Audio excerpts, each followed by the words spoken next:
కాకినాడ నగరాన్ని పరిశుభ్రంగా ఆకర్షణీయంగా తీర్చిదిద్దే లక్ష్యంతో నగరపాలక సంస్థ కమిషనర్ ఎన్వివి సత్యనారాయణ బుధవారం 35వ డివిజన్లోని దేవాలయం వీధిలో ఆకస్మికంగా పర్యటించారు. నూకాలమ్మ గుడి నుంచి బాలాజీ చెరువు సెంటర్ వరకు విస్తృతంగా పరిశీలించిన కమిషనర్ పారిశుద్ధ్యం, డ్రైనేజీ వ్యవస్థ ఆక్రమణలు, ప్రజలకు ఇబ్బందులు కలిగిస్తున్న సమస్యలను ప్రత్యక్షంగా పరిశీలించి సంబంధిత అధికారులకు పలు కీలక ఆదేశాలు జారీ చేశారు.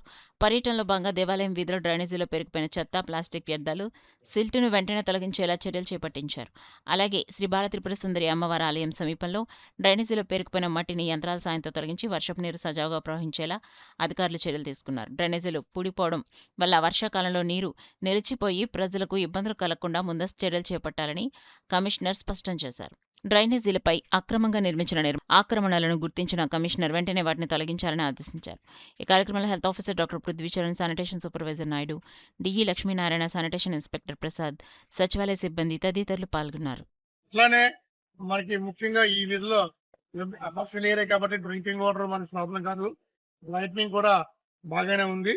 బట్ ఇక్కడ మనకి మెయిన్ చూసేది ఏంటంటే ఈ సాటర్డేకి వచ్చే ప్రజానికం ఈ మార్గం నుంచే వస్తుంటారు. విజిబుల్ క్లీన్నెస్ లో ఈ రోడ్డుని అందంగా తీర్చిదిద్దడం భాగంగా మనం ఈ వాల్ పోస్టులు, ఫ్లెక్సీలు, ఈ వైర్లు, రోడ్డు మీద చిన్న చిన్న మొక్కలు కూడా మనం తొలగించడం జరిగింది. అక్కడ ఎవరో ఒక వేకెట్ ల్యాండ్ లో ల్యాండర్ వన్ గారు ఉన్నారు.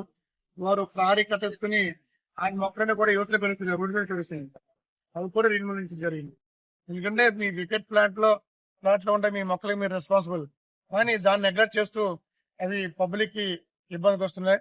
దానివల్ల పాములు, లేకపోతే తేళ్లు ఇట్లాగా ఇబ్బంది అవుతుంది. ఎలకలు, పిల్లులు వచ్చేస్తున్నాయి. నిన్న మనం చూసినట్టయితే ఎవరో ఒక ఆయన చనిపోయిన ఒక జంతువుని డ్రైన్లు వేసేసారు. దానివల్ల ఆయన డ్రైన్లు వేసేసి ఆయన వెళ్ళిపోయాడు. కానీ డ్రైన్ చుట్టుపక్కల ఉన్న వాళ్ళు ఎంత ఇబ్బంది పడదో ఆలోచించండి ఒకసారి.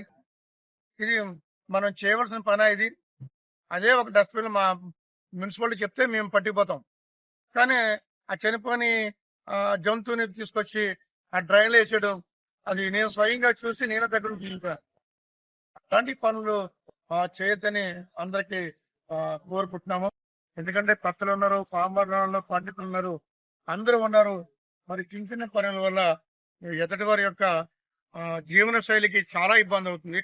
అట్లాంటి పనులు చేయొద్దని మేము మరీ కోరుతున్నాం. ఇప్పటి నుంచి స్పెషల్ డ్రైవ్ పెడుతున్నాము. రేపు ఏ వాటికి వెళ్ళినా కూడా ఇట్లాగనే వెళ్ళి మనకి క్లీన్ చేయడం జరుగుతుంది. రేపు మనకి కొంచెం ఇబ్బందికరమైన వాటర్ ఏదైతే ఉందో ఆ వాటిని చూస్తాం.